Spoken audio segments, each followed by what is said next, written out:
Era assim que Davi se preparava para a guerra. Ele adorava. Esse momento é um momento de guerra. Esse momento é um momento que Deus quer te pegar por dentro. Esse momento é um momento que Deus quer que a palavra dele entre dentro de você e te transforme por inteiro, de dentro para fora. E Satanás quer te chamar para a razão, e Deus quer te levar para a fé. E Satanás quer te chamar para esse mundo, e Deus quer te levar para o céu, para que você possa voltar e manifestar o céu na terra. Amém? Lucas capítulo 7. Aleluia. Glória a Deus. A presença do Senhor está forte, Deus. Vontade que dá de ficar só adorando. Lucas 7. Aleluia.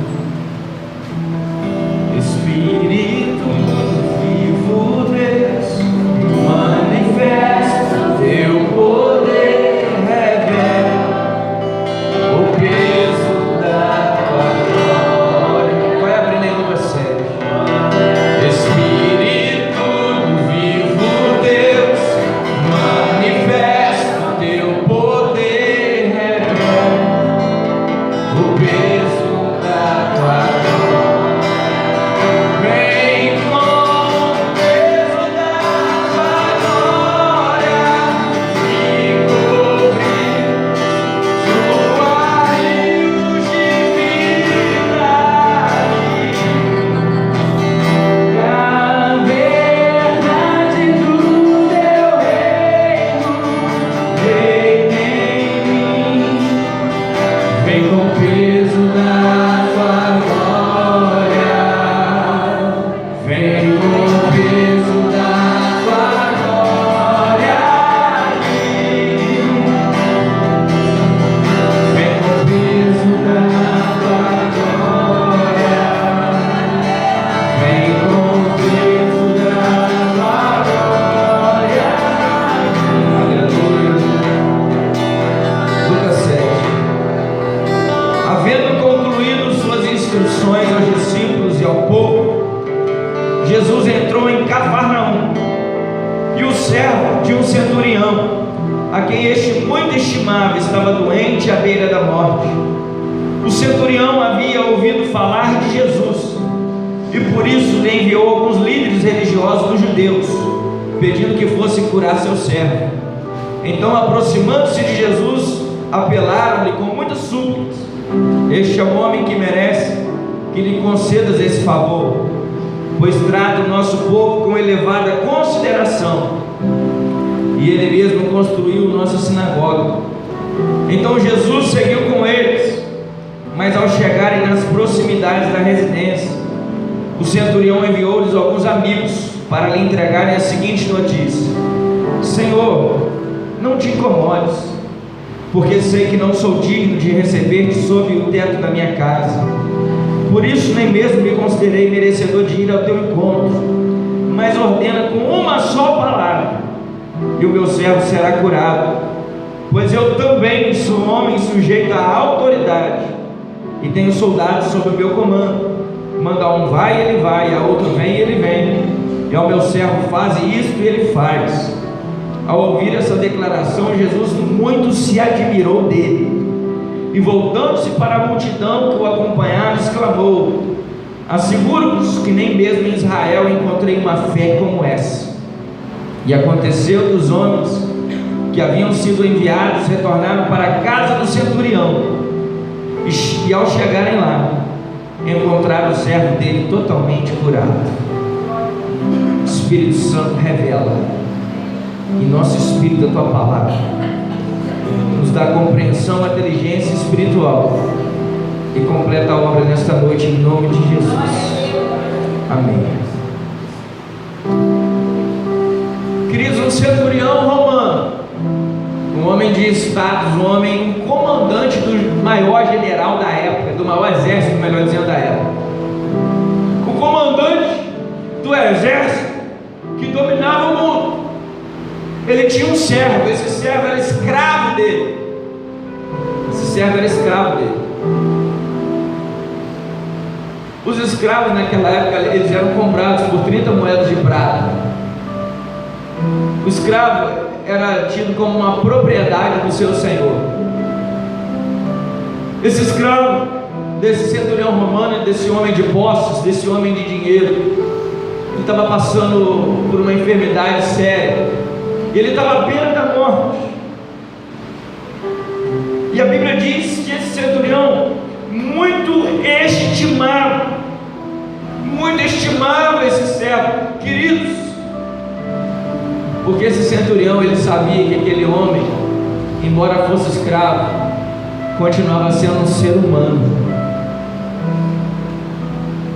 Esse homem era um homem de compaixão, embora fosse rico, embora fosse do maior exército do mundo. Esse homem, ele tinha compaixão pelos servos, pelos escravos.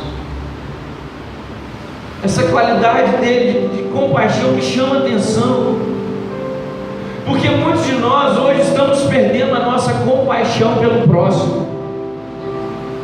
Muitos de nós olhamos uma pessoa passando alguma necessidade e nós perdemos a nossa compaixão. O que é compaixão? Alguém definiu compaixão como colocar o seu coração na minha dor. Compaixão é colocar o coração na dor alheia. Misericórdia vem miséria, cardia de coração. Colocar o coração na miséria do outro. A Bíblia diz que nos últimos dias o amor se esfriaria, o amor iria esfriar. E como que está o nosso amor pelo próximo? Nós falamos hoje aqui de manhã que o foco de Jesus é quem? As pessoas. Jesus não morreu pelas coisas, Jesus morreu pelas pessoas. Esse deve ser o nosso objetivo: ganhar aquelas pessoas lá fora, chegar nos lugares que ninguém quer chegar, ajudar aquele que ninguém quer ajudar, aquele que você muitas vezes vai ter que tapar o nariz para dar um abraço, mas mesmo assim você não vai deixar de dar um abraço, que você vai cuidar, que você vai estar do lado. Deus espera isso de nós. Esse centurião romano, que não tinha Bíblia, que não conhecia a palavra de Deus, que apenas tinha ouvido falar de Jesus, já estava exercendo amor ao próximo. Uma qualidade que chama a minha atenção. E aí no versículo 3 diz, versículo 3, o centurião havia ouvido falar de Jesus. Querido, para e pensa aqui, deixa aberto aí que a gente vai continuar lendo 3. Romanos 10, 17 fala que a fé vem pelo ouvir a palavra de Deus. O pouco que esse centurião ouviu de Jesus já foi o suficiente para entrar dentro dele essa palavra sobre Jesus, de maneira que esse homem teve a maior fé da Bíblia. Você já parou para pensar nisso? Aqui em Lucas a gente vê no versículo 9 que quando Jesus ouve a exclamação desse centurião, ele diz que nem mesmo em Israel ele encontrou uma fé como essa. O pouco que esse homem ouviu falar de Jesus, ele causou admiração em Jesus com a fé dele. Queridos, esse homem, ele ouviu falar de Jesus. A fé vem pelo ouvir a palavra. Romanos 10, versículo 9 e 10 diz assim: se com o teu coração creres que Jesus é o Senhor, e com a tua boca confessares, serás salvo. Porque com o coração se crê para a justiça, e com a boca se confessa para a salvação. A minha boca tem que confessar aquilo que o meu coração crê. O que tem saído da sua boca? A boca fala que o coração está cheio. Por aquilo que tem saído da sua boca, você vai saber se você está cheio de dúvida, de medo, de rancor, de crítica, de orgulho, ou se você está cheio de fé. O que tem saído dos nossos lábios?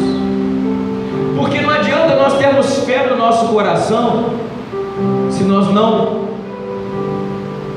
falarmos aquilo que nós cremos, se nós não proferirmos, se nós não proclamarmos aquilo que cremos. Porque a fé, quem é que dá a fé para a gente? A Bíblia lá em Romanos 12 fala que Deus concedeu a cada um uma medida de fé.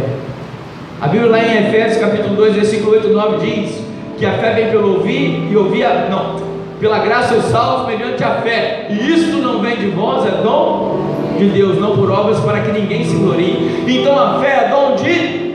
Se você coloca para fora a fé que está dentro do seu coração, meu filho, se você fala a fé que está dentro do seu coração, você vai estar falando a palavra de Deus, você vai estar falando aquilo que Deus colocou dentro de você. E a palavra de Deus, ela é criativa, ela cria as coisas.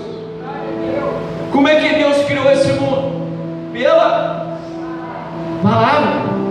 E disse Deus: haja luz, e houve luz. E Deus começou a criar todas as coisas. Haja uma porção de terra seca sobre as águas, haja separação entre dia e noite, a água produza peixes, terra produza plantas, animais. Deus foi criando todas as coisas por meio da sua palavra. É por isso que o diabo quer que você tenha uma confissão negativa, que você fale que não tem jeito, que você fale que não vai dar certo, porque ele sabe que se você tiver fé no seu coração e confessar aquilo que Deus colocou dentro de você, as coisas vão começar a se criarem à sua volta. Você vai chamar à existência aquilo que não existe. Se você começar, meu filho, a falar de acordo com a fé que Deus colocar no seu coração, o que Ele vai fazer dentro da sua casa, você vai começar a ver portas se abrindo de onde não havia porta, você vai começar a ver coisas acontecendo de onde não havia jeito. O problema é que a gente chega na nossa casa e fala: não tem jeito, meu casamento acabou, meu filho não tem mais jeito, meu filho eu entreguei, deixei de lado, não sei mais o que fazer. Aquilo que sai dos nossos lábios faz toda a diferença.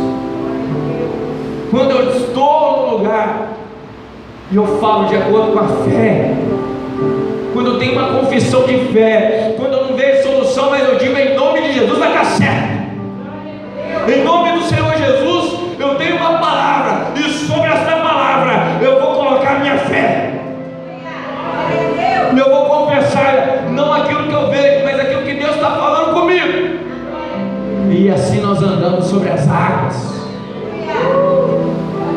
Assim você olha assim, você parece que está tudo escuro, você não está vendo nada, mas aí Deus fala: siga em frente. E você dá o primeiro passo, você dá o segundo passo, você dá o terceiro passo. As pessoas começam a falar: você é doido, você não sabe o que você está fazendo. Você vai dizer: eu não ando por aquilo que eu vejo, eu ando por aquilo que eu creio. E você vai continuar andando na direção da palavra, da palavra. E quando as pessoas perceberem, você estará andando sobre as águas, você estará desafiando o impossível, você vai ver coisas inimagináveis acontecer na sua vida, você vai perceber que o seu nível de fé aumentou, e quem crê verá a glória de Deus. A Bíblia fala: se creres verás a glória de Deus. Tudo é possível que crê. Você lembra lá em Marcos 9?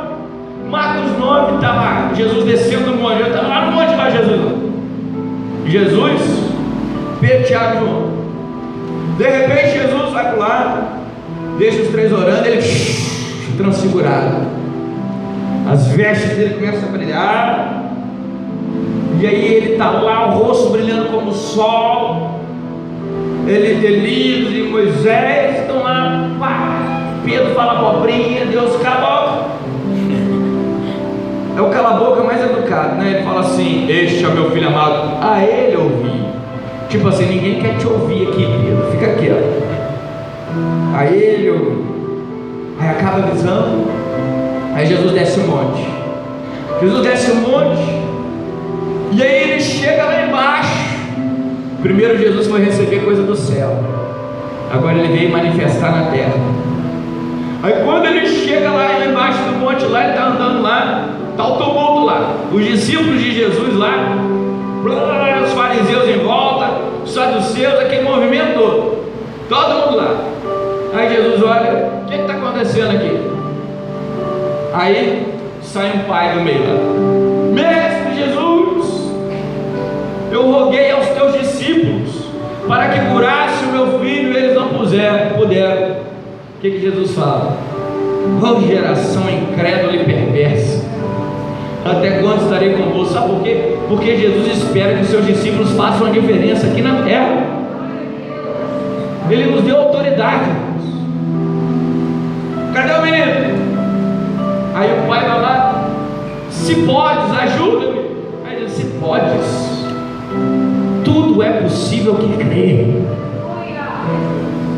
Irmão, do jeito que eles levam o menino, ninguém dava jeito naquele menino. Mas aquele menino, na hora que ele bate de frente com Jesus, o demônio já cai por terra.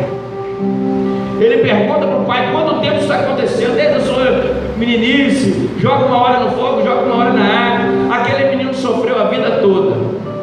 Em alguns minutos que ele teve encontro com Jesus, ele falou: retira-te dele e nunca mais volte. Em alguns minutos com Jesus, a vida daquele menino foi transformada por completo. Então imagina você que passa tempo na presença de Deus, o que ele vai fazer na sua vida? É somente a fé de Deus entrar no seu coração.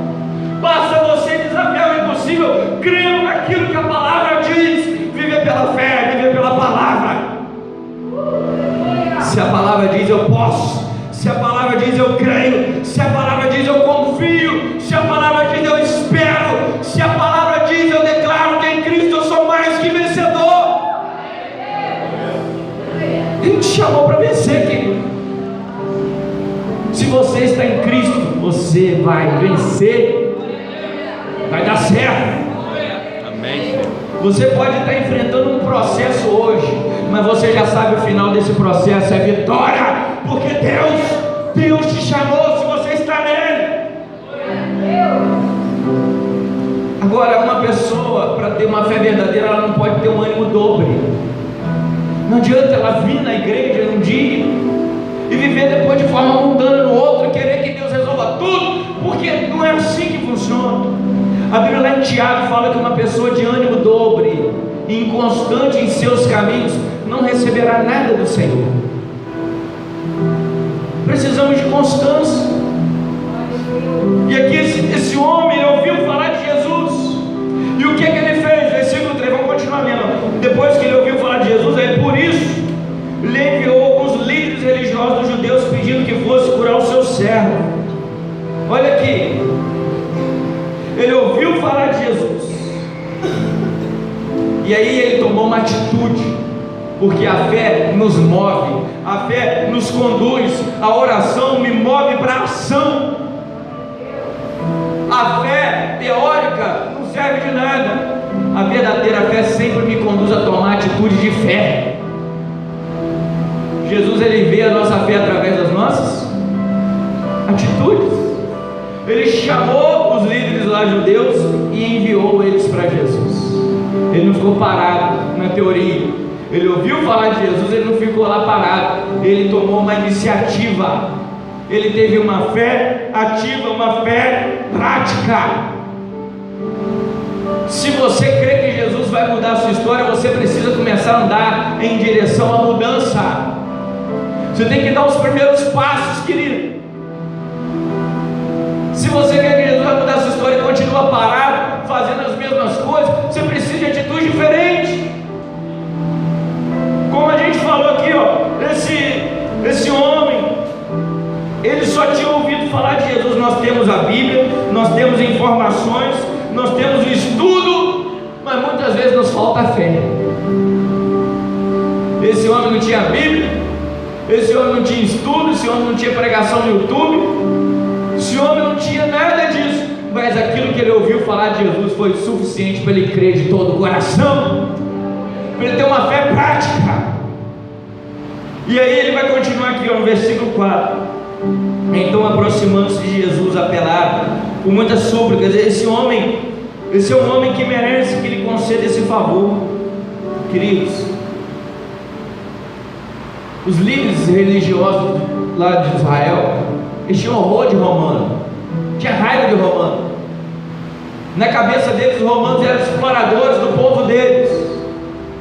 Mas esse homem aqui era uma exceção à regra. Esse homem aqui, embora ele fosse romano, embora esse homem fosse o comandante lá, que estava lá governando a nação de Israel ali, esse homem era visto de forma diferente por causa da sua atitude, por causa da sua conduta. Esse homem foi uma exceção à regra. Deus, ele te chamou para que você também seja uma exceção à regra.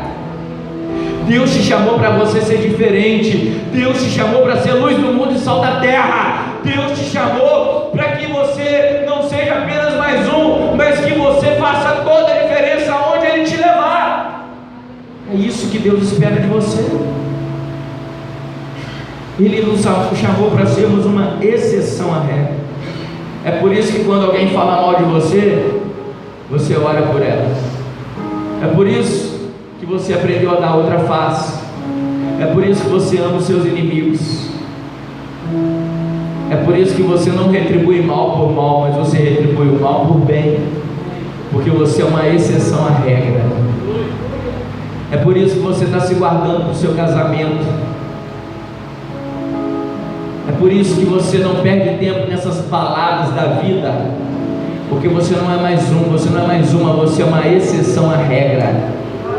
É por isso que você não precisa se embriagar, se drogar, usar qualquer tipo de entorpecente para ser feliz, porque o Senhor é sua força, é sua alegria, porque você é uma exceção à regra. É por isso que quando todo mundo olha para você e diz, aquele tinha que ter que desistir, aquele que tinha que chorar, você está dando aleluia, você está dando glória a Deus, você está indo na igreja, meu Deus, no seu lugar já tinha abandonado esse Deus, amaldiçoa o teu Deus e morre, mas você é uma exceção à regra. Nós temos que entender isso, irmão. Esse homem era uma exceção à regra, os judeus gostavam dele. E assim somos nós cristãos. Deus nos chamou para sermos uma exceção à regra, porque o Senhor é a nossa alegria. Repara uma pessoa cheia do Espírito Santo, ela pode passar a luta que for, mas ela sempre está alegre. Ela está rindo, ela está brincando, ela está andando para um lado, ela está cheia de problema e está preocupada com os outros, porque é uma exceção à regra. Ela tem um monte de coisa para fazer, mas na hora que dá a hora do culto, ela larga tudo e vem adorar a Deus. Ela tinha todo motivo para ser uma pessoa amargurada, rancorosa. Ela tinha todo motivo para desistir, mas ela ainda consola, ela ainda ajuda aqueles que estão pensando em desistir e diz, continua firme, vai valer a pena, porque ela é uma exceção à regra. Nós somos uma exceção à regra, queridos. É por isso que nós não somos maioria, sabia? Porque o mundo jaz no maligno, eles são maioria, eles são mais fortes. Não, eles não são mais fortes. Eles são maioria porque é mais fácil andar no caminho das trevas. Nós somos luz do mundo porque nós temos o Espírito Santo dentro de nós e Ele nos torna uma exceção à regra. Deus nos chama para quebrar protocolos. Todo mundo agora vai falar mal dele. Não, nós não vamos falar mal. Todo mundo agora vai para Facebook mostrar corpinho, mostrar isso, mostrar aquilo. Não, mas eu não sou assim. Eu sou uma exceção à regra. Larga de ser boba, menina. Vai para a cama com seu namorado. Não, eu sou uma exceção à regra. Eu não vou. Eu sou diferente. Cris, foi para isso que Deus nos chamou. É isso que Deus espera de nós. Deus, Ele tem planos para mim e para você.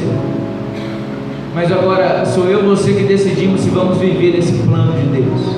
O plano de Deus para nós, ele é bom, perfeito e agradável.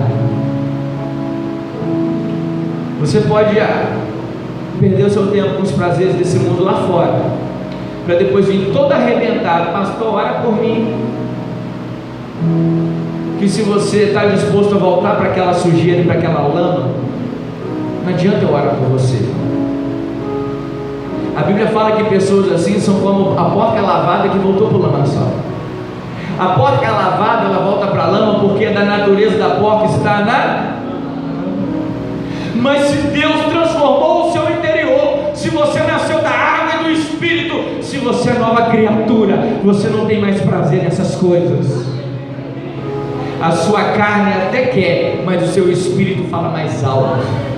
Você chega lá e você fala: eu estou perdendo o meu tempo, não dá mais para viver nesse pecado, não dá mais para viver na mentira, não dá mais para viver uma vida vazia sem Deus, não dá mais, porque agora o seu coração foi transformado. Já viu que lindo?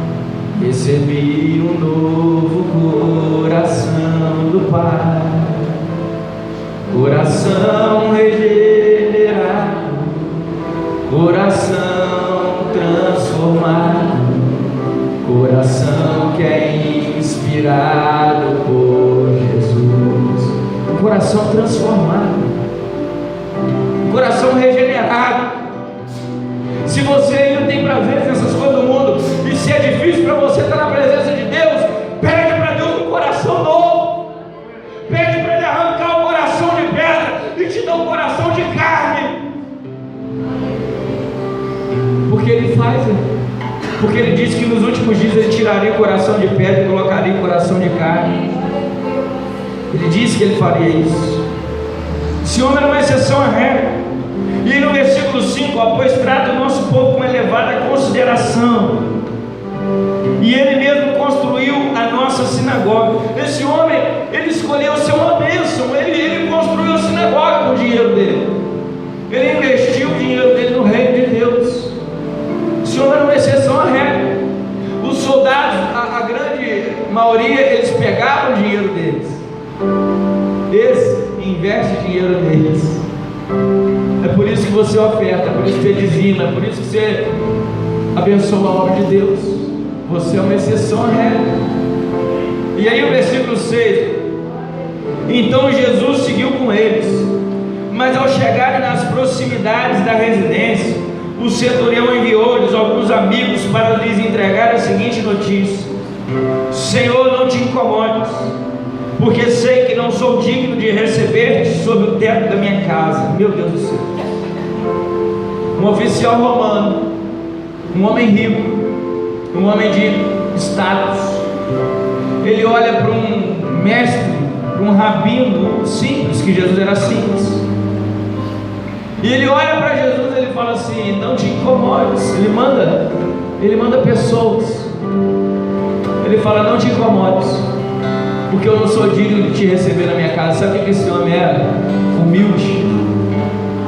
Ele teve o discernimento de quem ele era diante de Jesus. Sabe por que muita gente acha que é vítima da vida? Porque eu estou assim, por culpa do fulano, por culpa do Beltrano, e eu não estou na igreja por culpa lá do irmão que não me dá a paz do Senhor, e eu não estou lá porque o pastor não me dá oportunidade, por causa disso. Quem é bom de argumento é ruim de arrependimento. É porque é orgulhoso, é porque não percebe que a vida que ele está levando hoje foi fruto das suas escolhas e da semente que semeou. Não entende que hoje ele está vivendo aquilo que ele semeou no passado, e no futuro, se ele não mudar a semente hoje, ele vai continuar e vai de mal a pior. Quem tem sempre um culpado dos seus problemas está precisando de aprender o que é humildade, está precisando aprender o que é quebrantamento, está precisando assumir quem é. Eu não sou digno, mas eu confio na tua graça. Eu não sou digno, mas se eu ser um homem digno, eu consigo ter compaixão pelo meu servo, quanto mais o Senhor, um enviado da parte de Deus. E aí, esse homem humilde, ele entendeu o que era graça, ele entendeu o que Jesus, quem Jesus era, ele entendeu a sua insignificância, mesmo não vendo Jesus ali na carruagem real, chegando com o povo, ele viu com os olhos da fé quem era Jesus, a importância de Jesus. E aí a Bíblia vai continuar dizendo aqui, ó, versículo 7: por isso nem mesmo me considerei merecedor de ir ao teu encontro, mas ordena com uma só palavra, e o meu servo será curado. Irmãos, primeiro a gente falou da fé prática, a fé que ouve e pratica. Agora a fé inabalável é a fé que descansa no poder de Deus. Ao mesmo tempo eu pratico e descanso, eu me movo, mas eu também não vou me matar, porque eu descanso no poder e na majestade de Deus. Esse homem teve uma confiança inabalável. Ele disse: com uma só palavra o Senhor resolve o meu problema. Uma só palavra. Queridos, quando eu olho para esse texto, se você estudar a Bíblia, você vai perceber que somente em duas ocasiões no Evangelho a Bíblia vai dizer assim: e admirou-se Jesus. Somente em duas ocasiões. Nessa ocasião que Jesus se admirou da fé desse homem de Cafarnaum, e lá em Marcos 6,6 de Nazaré. Somente duas ocasiões na Bíblia vai aparecer que Jesus se admirou. Quando Jesus olha para a sua vida, qual é o tipo de admiração que ele tem? Da sua fé ou da sua incredulidade? Meu Deus, essa mulher tem 30 anos de igreja, tem 40 anos de igreja, e continua falando que não vai dar certo, que vai morrer. Meu Deus, esse homem me serve há quanto tempo, anda na minha presença há quanto tempo, e continua criticando e murmurando e reclamando da vida. Ou ele olha para você que às vezes começou há pouco tempo, mas que ele já tem uma fé inabalável, que descansa no Senhor, que fala: caiam mil ao meu lado, 10 mil à minha direita, eu tenho certeza que eu não vou ser atingido. E se Deus permitir que eu seja atingido, vai ser para um propósito maior. E se eu for atingido e não chegou a hora de eu morrer, eu ressuscito, porque Deus é fiel e é poderoso. Não existe, irmão, não existe o impossível para Deus. É crer que o Senhor tem tudo sob controle. Jesus só elogiou a fé desse homem e a fé de outra mulher, que foi a mulher cananeia, que era outra mulher humilde, que quando Jesus fala: não é bom tirar o pão dos filhos e dar aos cachorrinhos, essa mulher se joga lá no chão. Ela fala: mas os cachorrinhos também comem das migalhas. Ela se joga lá no chão. Qualquer pontinha de orgulho que havia nela foi por água abaixo.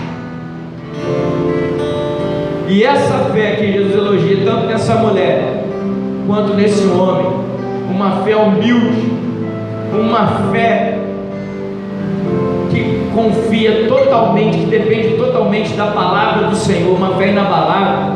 Foram os dois casos na Bíblia, tem mais um caso também, mas foram dois casos que Jesus cura a distância, que Jesus nem precisou de ir lá para curar. Você já parou para pensar nisso? Você já pensou em você ter um nível de fé que você ora aqui, Deus já responde à distância, na mesma hora? Você não precisa fazer campanha de oração na sua casa, você não precisa levar a irmã tal para ungir, você não precisa entrar na fila de oração, você não precisa pedir um pastor para te ungir com óleo, porque a sua fé move o coração de Deus de tal maneira que você clama e Ele responde. Que nível de fé é esse? É um nível de fé que confia de forma inabalável e descansa no poder e no senhorio de Deus. Irmão, eu vou orar por você. Você está passando mal? Pastor, eu estou até com sintomas, mas eu já orei a Deus e eu creio que eu estou curada. Você está sentindo a diferença? É esse nível de fé que Jesus, que causa admiração. É um nível de fé que não precisa de ver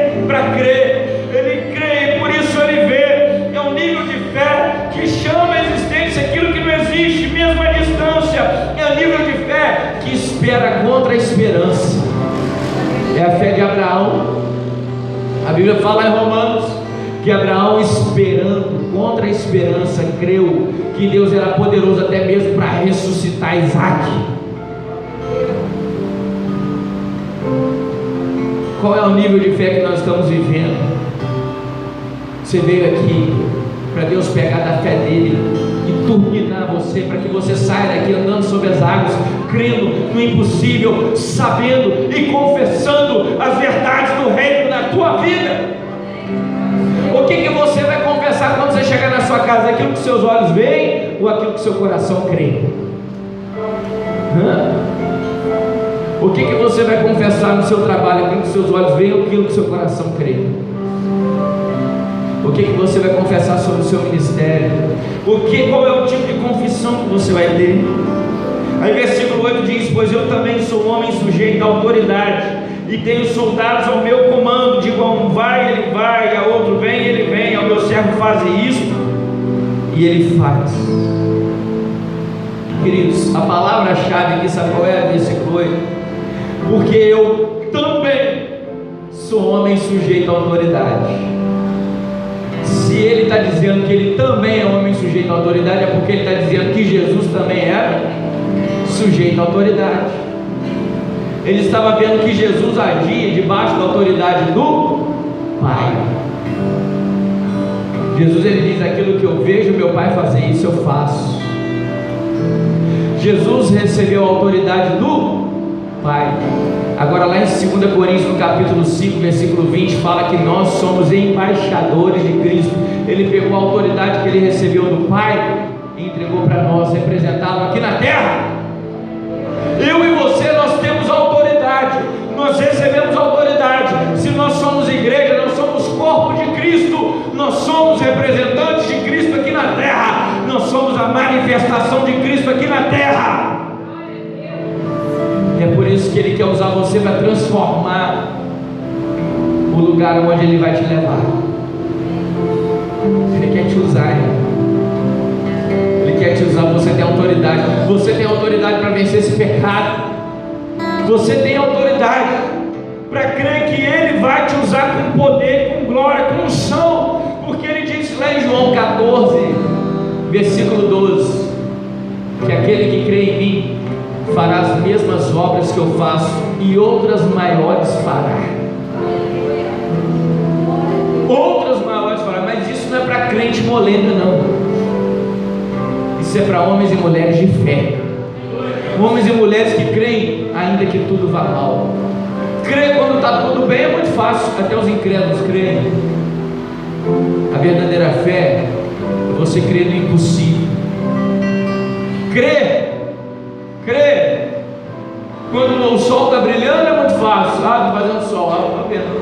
Agora você vê luz em meio às trevas, é para quem tem fé.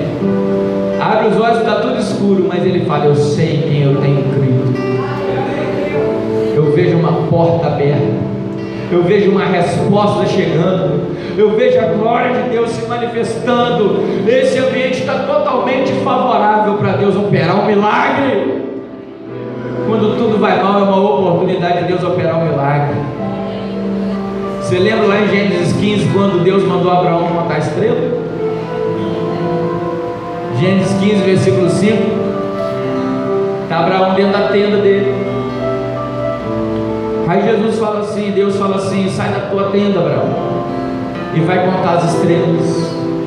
A gente imagina que está de noite, mas quando a gente continua lendo o texto, depois que ele fala aquilo tudo para Abraão, Abraão dorme, Abraão acorda de novo.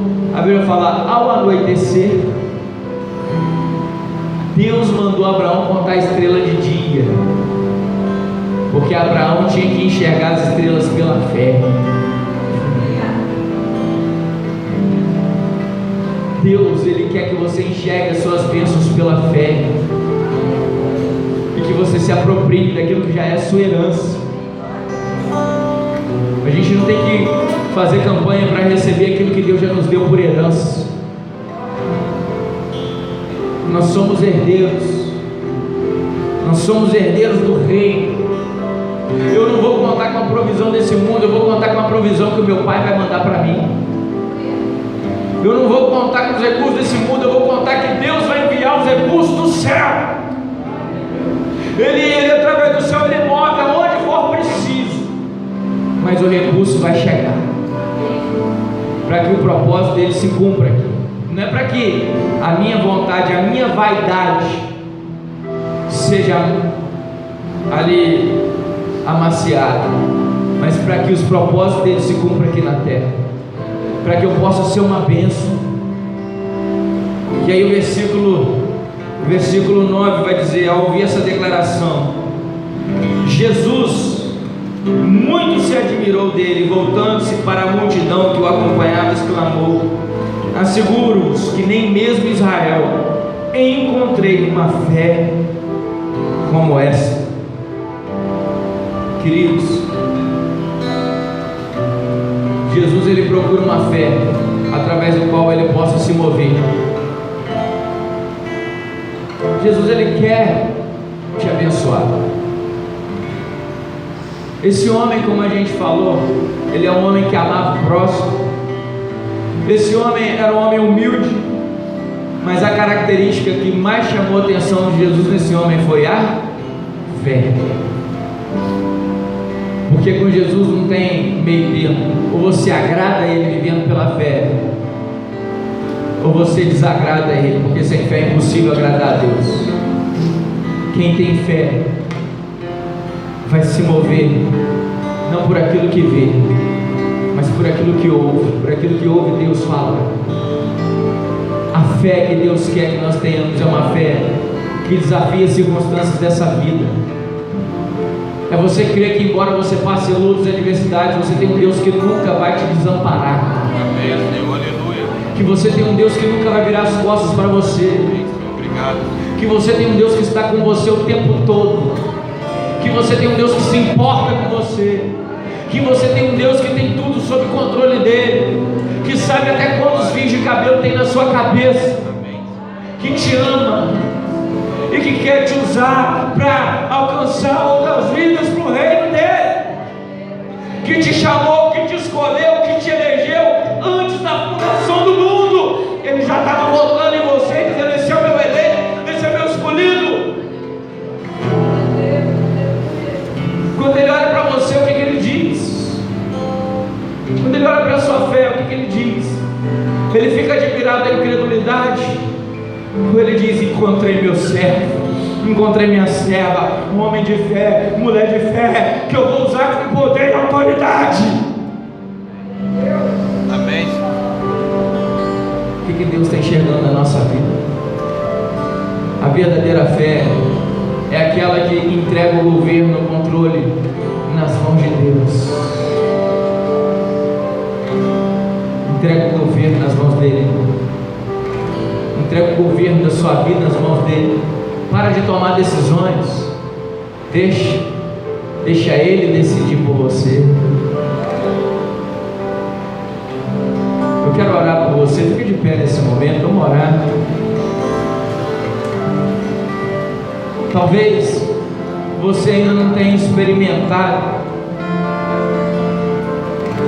Talvez você ainda não tenha experimentado uma vida de fé. Talvez você está muito dividido entre a fé e a razão. Talvez você está dividido entre Deus e o mundo.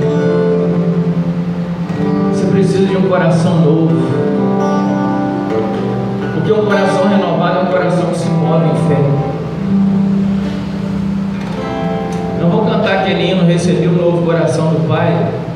Eu vou convidar os irmãos que puderem virem aqui à frente. Nós vamos orar. Glória a Deus. Vem cá. Você vem receber a oração? Você vem entregar sua vida para Jesus? Amém? Oi?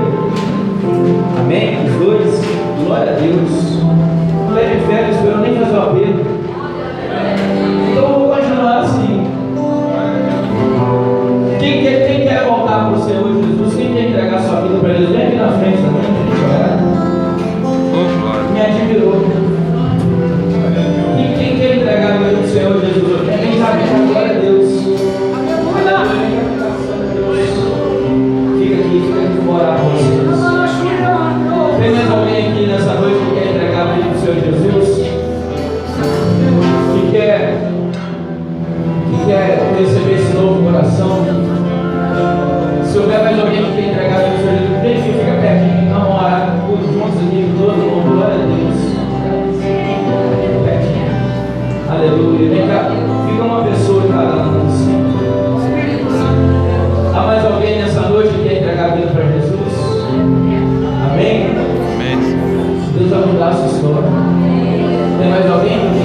preservador.